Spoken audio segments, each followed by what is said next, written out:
Lobotomite returns. Our Lobotomite. Has Dr. Mobius been denominated into scrap metal and voice module parts, as we hoped? Found my brain. Now you and I are gonna settle things. I recommend watching your tone with me, Lobotomite. Now, your brain. Hand it over, or we'll extract it again.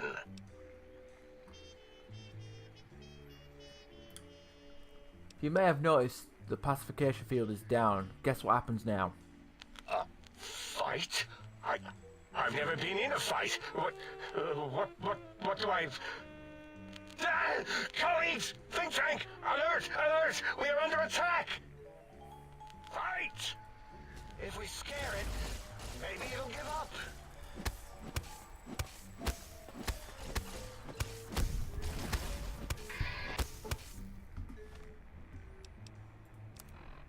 Not exactly what I had in mind, but I guess it'll do. Irradiated sunset sarsaparilla. Yeah, go on.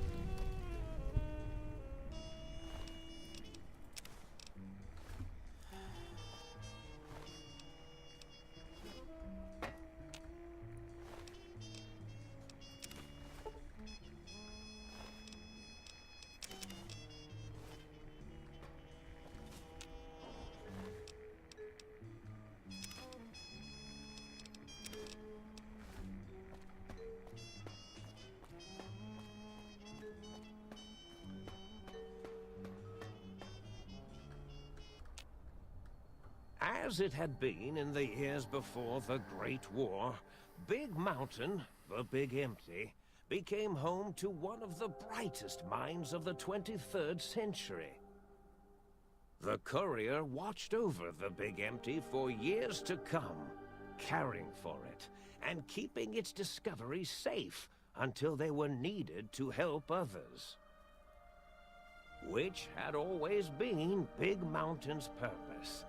Past the laboratories and science, it had always been intended as a place to build the future of all mankind. The Courier had scoured much of the Big Empty, although secrets still remained in the crater's depths. Perhaps that was for the best, however. Curiosity, while sometimes rewarded for its efforts, often proves to be equally dangerous. The Forbidden Zone continued to be, true to its name, forbidden. No more Robo-Scorpions were sighted in its canyons. Big Mountain became even emptier, devoid of Dr. Mobius's proclamations forecasting the destruction of anything that dared possess sentience. Still, it is said he lived on in the equations inscribed on the floor and walls of the Forbidden Zone dome. A cobweb tracery of symbols that told of 1,000 brilliant thoughts, now lost to time. The sink atop the dome bustled with the voices of a small town, constantly chirping, arguing, and snarling at each other. Still, this all happened productively in the interests of its new owner. The Sync Central Intelligence Unit discovered, despite its inversion code, it was comforted by the sense of community the other personalities gave it. The Biological Research Station, obsessed with seeding everything in sight, requested a transfer to the X-22 Botanical Garden, so that it might, in its own words, sensually fertilize the garden's smooth contours. The garden sent back a polite refusal, saying it had prior commitments with a vault it had helped infect before the war. The book chute continued to devour all seditious materials until it nearly choked on a paperclip.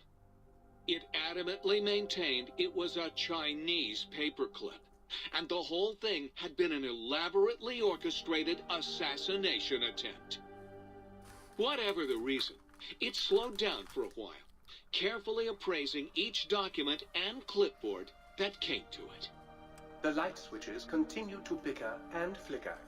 This persisted until the day someone dropped a flashlight in the sink, and the two of them united in their hatred of the Showboat. One of them eventually transferred to the Lightwave Dynamics plant and began a long, unrequited affair with one of the holograms. The sink continued to ruthlessly scrub any particulate matter that came near it. Eventually, it gained access to the magneto-hydraulics plant and nearly flooded all the Big Empty in an attempt to scrub the crater Can't clean. believe this. We're getting epilogues for Once it inanimate learned of the objects. innovative toxins plant, however, it gained new purpose. It sought to develop antitoxins to flush into its drains and counteract the poisons bleeding into the soil. The toaster continued its psychotic spree, reducing all appliances in range to scrap electronics and spare parts. After one of its more psychotic episodes, however, the other Sync personalities decided enough was enough and dumped the toaster in a bathtub. Sparking and hissing, the toaster swore its enemies would rue the day when they had bread and no way to toast it. Muggy did his best to collect coffee cups, although in his quest, he accidentally trapped himself in Higgs Village. It might have been the end for poor Muggy. Except, he found it peaceful there, tidying up the kitchens of the think tank professors back when they had been flesh and bone. Well, except for Dr. O, who was an asshole for having created Muggy in the first place.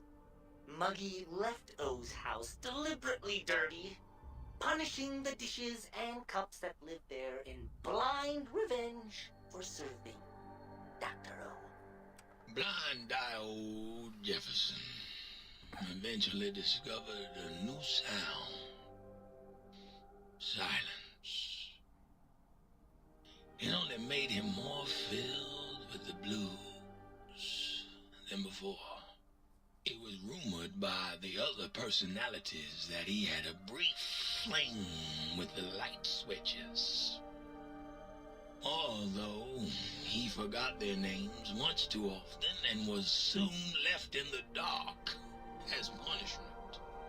Autodoc, always gentle and methodical, kept sewing up the courier in all the right places when the skin split open from repeated wear and tear. The Autodoc was just glad to have purpose again. It heard its simpler brothers and sisters who got shipped to the Sierra Madre were bored out of their skulls in that toxic dead city. In time, the Autodoc found a way to deactivate the Y-17 trauma harnesses, releasing the corpses they had held prisoner for almost 200 years. As the courier ran through the X-8 facility multiple times, the computers analyzed the test subject's movements. Rather than performing a superficial observation, they realized the subject barely knew what communism was, or even what a high school was. This confused them for a time, until the facility finally realized that its research had succeeded. So it let its cyber dogs out into the wastes to help protect small communities from physical aggression rather than communist propaganda. The infiltration program in X-13 felt spent, having repeatedly upgraded the stealth suit until it could upgrade it no more. It felt warm, fulfilled, and a bit sluggish.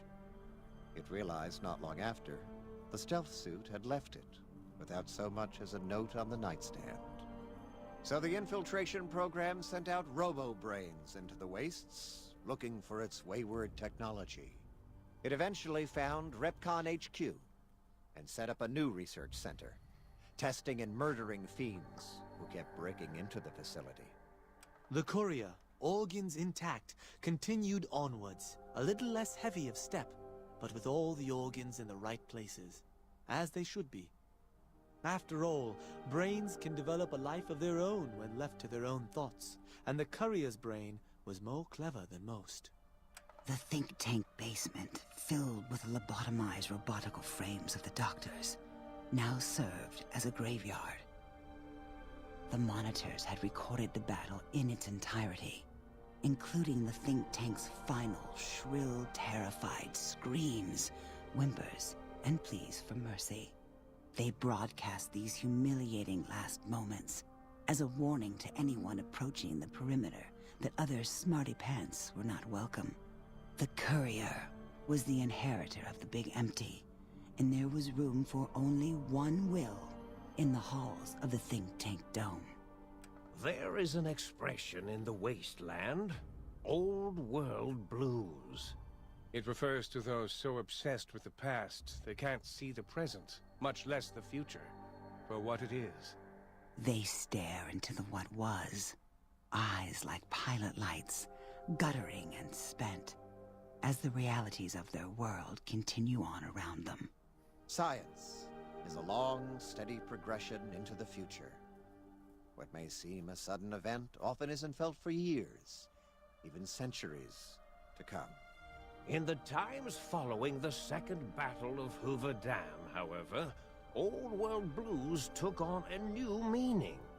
Where once it was viewed as a form of sadness, nostalgia, it became an expression describing the potential for the future.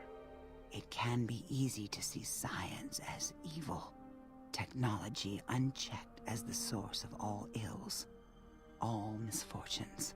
With the Courier at the helm, science became a beacon for the future. There was old world blues, and new world hope. And hope ruled the day at Big Mountain. We could say more, but the stories in the Big Empty speak for themselves. Now armed with the transportal Ponder, the Courier could return to the dome at any time and crack open the secrets of the Big Empty one by one. The Sync sat vigilant, waiting for its master to return, shoes covered in Mojave dust. Only one road yet remained, and it was one the Courier had to walk alone. Go loads of DLC next. Oh, I lost the brain cell. You've gained Big Brain perk.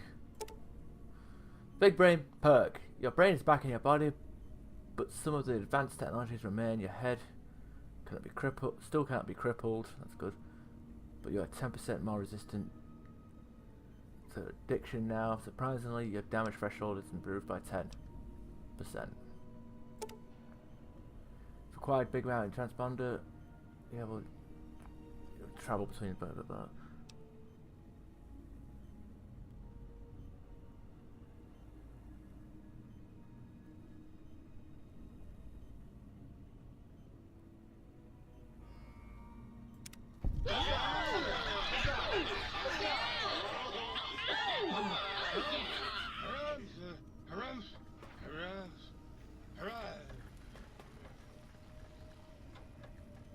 All right.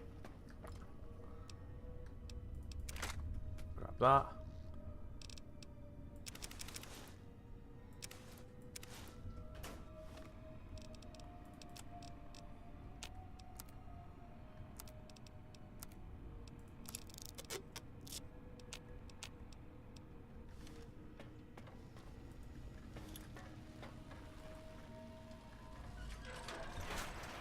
There we go.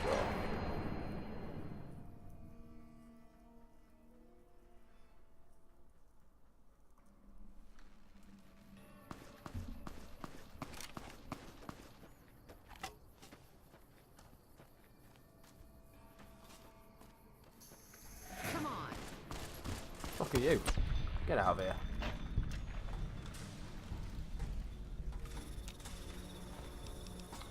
Alright, I guess next episode it's Lonesome Road.